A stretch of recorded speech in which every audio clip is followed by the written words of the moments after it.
আমৰণি পৰিল ৰাহুল গান্ধীৰ ভাৰত জোড়ো ন্যায় যাত্ৰা এই মুহূৰ্তত আমি খবৰ জনাইছো আপোনালোকক অসমত ইতিমধ্যে সামৰণি পৰিল ৰাহুল গান্ধীৰ ভাৰত জোড়ো ন্যায় যাত্ৰা আৰু ইতিমধ্যে অসম এৰি এতিয়া পশ্চিম বংগত প্ৰৱেশ কৰিছে ৰাহুল গান্ধী এই মুহূৰ্তত আমি ফুল স্ক্ৰিনৰ জৰিয়তে খবৰ আপোনালোকৰ মাজলৈকে লৈ আহিছো আৰু ইতিমধ্যে আমি আপোনালোকক জনাইছো যে অসমত সামৰণি পৰিল ৰাহুল গান্ধীৰ ভাৰত জোড়ো ন্যায় যাত্ৰা 18 জানুৱাৰীৰ পৰা অসমত আৰম্ভ হৈছিল এই যাত্ৰা আমগুৰিৰ পৰা উজনি অসম উত্তৰ অসম মধ্য অসমৰ পৰা নামনি অসমলৈকে চলে ভাৰত জোড়ো ন্যায় যাত্ৰা ধুবুৰী সীমান্তৰেদি আজি অসম এৰি পশ্চিম বংগত সোমাই ৰাহুল গান্ধীৰ ভাৰত জোড়ো ন্যায় যাত্ৰা যাত্ৰাকালত অসমত প্ৰবল প্ৰত্যাহ্বানৰ সন্মুখীন হৈছিল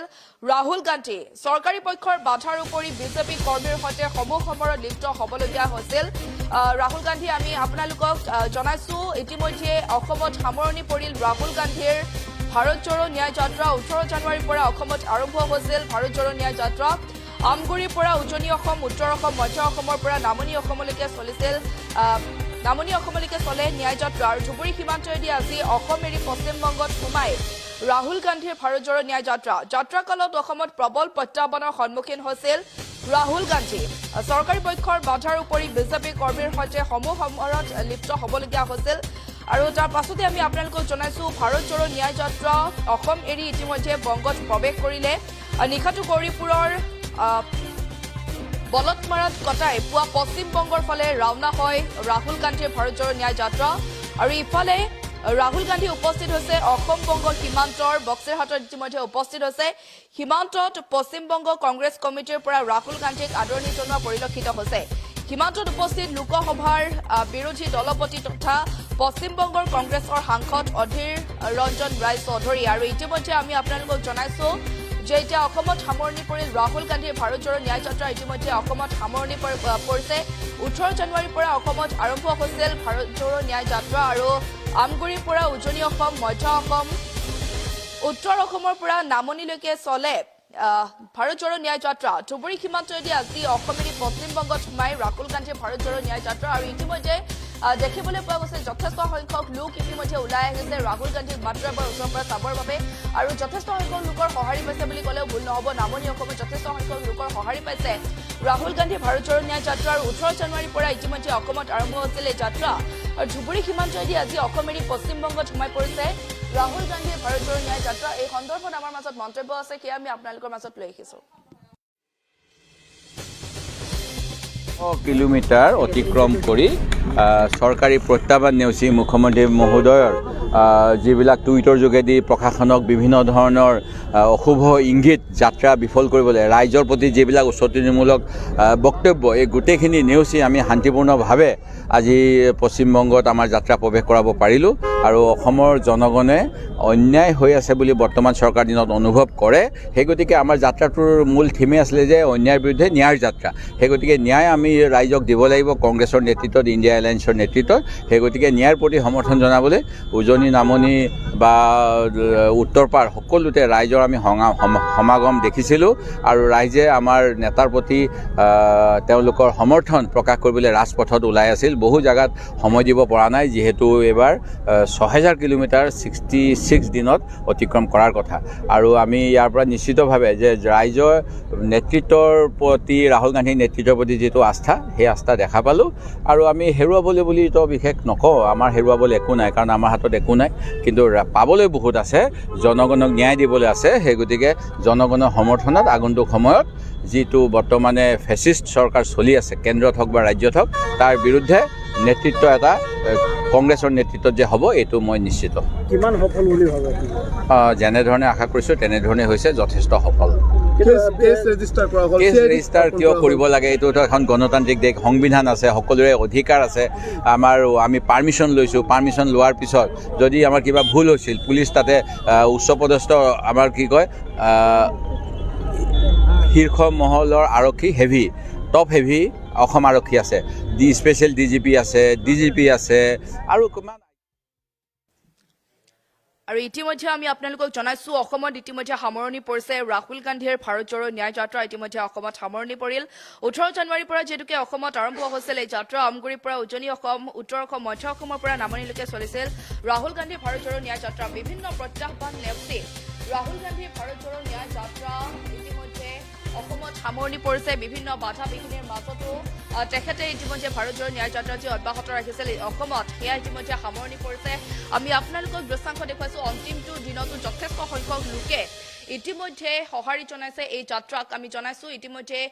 অন্তিমটো দিনতো দেখিবলৈ পোৱা গৈছে যথেষ্ট সংখ্যক লোক ইতিমধ্যে ওলাই আহিছে ভাৰত জোড়ো ন্যায় যাত্ৰাত অংশগ্ৰহণ ল'বলৈ আৰু যাত্ৰাকালত অসমত প্ৰবল প্ৰত্যাহ্বানৰ সন্মুখীন হৈছিল কিদৰে খানাপাৰাৰ সেই উত্তপ্ত পৰিস্থিতি হয়তো আপোনালোকৰ মনত আছে কি ধৰণে আচলতে উত্তপ্ত পৰিস্থিতিৰ সৃষ্টি হৈছিল খানাপাৰাত ভাৰত জোড়ো ন্যায় যাত্ৰাৰ সময়ত আৰু চৰকাৰী পক্ষৰ বাধাৰ উপৰি বিজেপি কৰ্মীৰ সৈতে সমূহ সমৰত লিপ্ত হ'বলগীয়া হৈছিল ৰাহুল গান্ধী আৰু সেই পৰিস্থিতি কেনেধৰণৰ পৰিৱেশে বিৰাজ কৰিছিল সেয়া আমি আপোনালোকক জনাইছিলোঁ আৰু ইতিমধ্যে ধুবুৰীৰ পৰা পশ্চিমবংগত প্ৰৱেশ কৰিলে ৰাহুল গান্ধী ভাৰত জোড়ো ন্যায় যাত্ৰা অসম এৰি ইতিমধ্যে বংগত প্ৰৱেশ কৰিলে আৰু নিশাটো গৌৰীপুৰৰ বলতমাৰাত কটাই পুৱা পশ্চিমবংগৰ ফালে ৰাওনা হৈ ৰাহুল গান্ধী আৰু ইয়াৰ পিছত ৰাহুল গান্ধী উপস্থিত হয় অসম বংগ সীমান্তৰ বক্সিৰহাটত আৰু সীমান্তত পশ্চিমবংগ কংগ্ৰেছ কমিটিৰ পৰা ৰাহুল গান্ধীক আদৰণি জনোৱা হৈছে আৰু অসম বংগ সীমান্তত প্ৰদেশ কংগ্ৰেছ কমিটিৰ সভাপতি ভূপেন বৰাই পশ্চিমবংগৰ কংগ্ৰেছ কমিটিৰ সভাপতি অধীৰ ৰঞ্জন ৰায়চৌধুৰীক ভাৰত জোড়ো ন্যায় যাত্ৰাক পতাকা হস্তান্তৰ কৰে এই সন্দৰ্ভত আমাৰ মাজত আৰু কিছু মন্তব্য আছে সেয়া আমি আপোনালোকৰ মাজত লৈ আহিছোঁ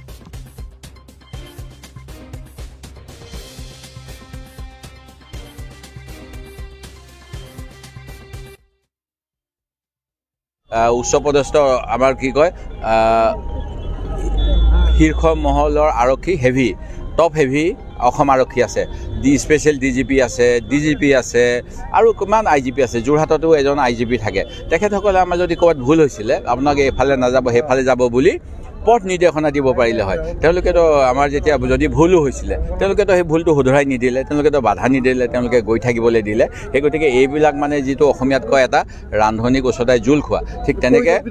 এইটো চাগে চৰকাৰে ভাবিছিলে যে তেওঁলোকে ভুল কৰক পিছত আমি তেওঁলোকক জ্বালা দিম হাৰাশাস্তি দিম সেই গতিকে এনেকৈ যাত্ৰাটো যাবলৈ দিলে গোটেই কথাখিনি হৈছে নিশ্চিতভাৱে চাওক সমাধিত আমি যেতিয়া কৰিব লাগে কৰিছোঁ আমাৰ তেনেকুৱা এটা যাতে প্ৰশাসনেও জানে আমি ক'ত থাকিম ক'ত ৰম ক'ত নাযাম কাৰণ হঠাৎ এজন তেওঁলোকৰ নিজৰে ভাষ্যমতে Z+ heavy security CRPF security মানুহ য'তে ত'তে নামিব নোৱাৰে সেই গতিকে যাত্ৰাপথটো আগতেও নিৰ্দিষ্ট কৰা আছে সেই গতিকে হঠাৎ ৰাস্তাত গৰু ছাগলী আহিলে বা মানুহ আহিলে গাড়ীখন ব্ৰেক মৰাৰ বাহিৰে অন্য সময়ত ব্ৰেক তেনেকৈ মাৰিব পৰা নাযায় যিহেতু এটা পৰিকল্পিত চিকিউৰিটি প্লেন থাকে সেই গতিকে এনেকৈ য'তে ত'তেতো ৰখাব পৰা নাযায় প্ৰথম কথা আৰু দ্বিতীয় কথাটো হ'ল যে মহাপুৰুষ শংকৰদেৱে এটা আদৰ্শ দিছিল যে কুকুৰ শৃংগাল গদৰ ভৰু আত্মা ৰাম জানিও সবাকো কৰিবা প্ৰণাম আৰু তৃতীয়তে তেখেতে আৰু এটা দিছিলে যে কিৰাত জবন গাৰু এই গোটেইবিলাকক লৈয়ে মানৱ জাতি সেই গতিকে এতিয়া আমাৰ ভাৰতবৰ্ষত এইখিনি মানুহক ধৰ্মৰ নামত দ্বিতীয় শ্ৰেণীৰ নাগৰিক কৰিবলৈ যিটো এজেণ্ডা আছে সেই এজেণ্ডাৰ বিৰুদ্ধে কিন্তু গোটেই কথাখিনি লিখি থৈ গৈছে মহাপুৰুষ শংকৰদেৱে জ্যোতিপ্ৰসাদ আগৰৱালাই অন্যান্য সাহিত্য সভাৰ প্ৰতিষ্ঠাপকসকলে সেই গতিকে কংগ্ৰেছৰ নীতি আদৰ্শ সেইটোৱেই সেই গতিকে আমি ভাবোঁ যে আমাৰ যাত্ৰাটো শংকৰদেৱৰ আমি পবিত্ৰ ভূমিত সেৱা জনাবলৈ গৈছিলোঁ সেইটো এটা কিজানি পৰা হ'লে ভাল আছিল নহ'লেও আমাৰ কিন্তু কংগ্ৰেছৰ নীতিত সেইটোৱে আছে ৰাহুল গান্ধীৰ আগমনে AIUDFৰ যোনটো ভেটি বুলি কোৱা হয় সেইটোত কিবা নিশ্চিতভাৱে কৰিব বুলি ভাবোঁ কাৰণ AIUDFৰ জন্মই হৈছিল যে IMDT আইনখন বাতিল কৰিবলৈ কোৰ্টত কেছ দিম বুলি তেওঁলোকক আজি আমি জবাবদিহি কৰিব লাগে তেওঁলোকে কোৰ্টত কেছ দিছিল নে নাই দ্বিতীয় কথা তেওঁলোকে সংখ্যালঘুসকলৰ যিবিলাক ডি ভোটাৰৰ সমস্যা এই সমস্যাটো নাইকিয়া কৰিবলৈ যিটো সমস্যা প্ৰকৃততে প্ৰফুল্ল কুমাৰ মহন্তৰ দিনত 1996 মানত বোধকৰো হৈছিল কংগ্ৰেছ চৰকাৰ পতন হোৱাৰ পিছত প্ৰথমবাৰৰ বাবে তেওঁলোকে 2006 চনত এই চৰকাৰ দলটো গঠন কৰাৰ পিছত তাৰ বিপক্ষে কিমান বিধানসভাত মোচন আনিলে তেওঁলোকৰ আজমল চাহাব তেখেতৰ ভাতৃ চিৰাজুদ্দিন আজমল ডাঙৰীয়া সকলোৱে লোকসভালৈ গৈছে লোকসভাৰ তথ্যৰ পৰা জানিব লাগে যে এইবিলাক বিষয় লৈ তেওঁলোকে কেনেধৰণৰ যোগাযোগ কৰিছিল কেনেধৰণে সংসদৰ মজিয়াত উপস্থাপন কৰিছিল তাৰ বিপৰীতে আমাৰ খালেক ডাঙৰীয়া প্ৰদ্যুৎ বৰদলৈ ডাঙৰীয়া গৌৰৱ গগৈ ডাঙৰীয়াই যোৱা সময়ছোৱাত এইবিলাক সমস্যালৈ কিমান মাত মাতিছে এই কথাখিনি সচেতন মহলক আপোনালোকৰ যোগেদি নিশ্চিতভাৱে জানিব পাৰিব আপোনালোকে গুগল কৰিলে আপোনালোকৰ পেজবিলাকৰ পৰা ওলাই কোনে কি কৈছিলে সংসদত বা ক'ৰবাত আৰু তেতিয়া আমি দেখা পাম যে কংগ্ৰেছ দলৰ নেতৃত্বহে এই সমস্যাবিলাকৰ বিৰুদ্ধে সেয়া লাগে বানপানী সমস্যা গৰাখহনীয়া সমস্যা বা যিকোনো অসমৰ সমস্যাক লৈ মাত মাতিছিল তেওঁলোকৰতো আনকি চিটিজেনশ্বিপ ভোটৰ দিনতো তেওঁ ক'ৰবাত গায়ব হৈ গৈছিল সেই গতিকে এইবিলাক কথা আজি তাৰ ফলত কাৰ হাৰাশাস্তি হৈছে অসম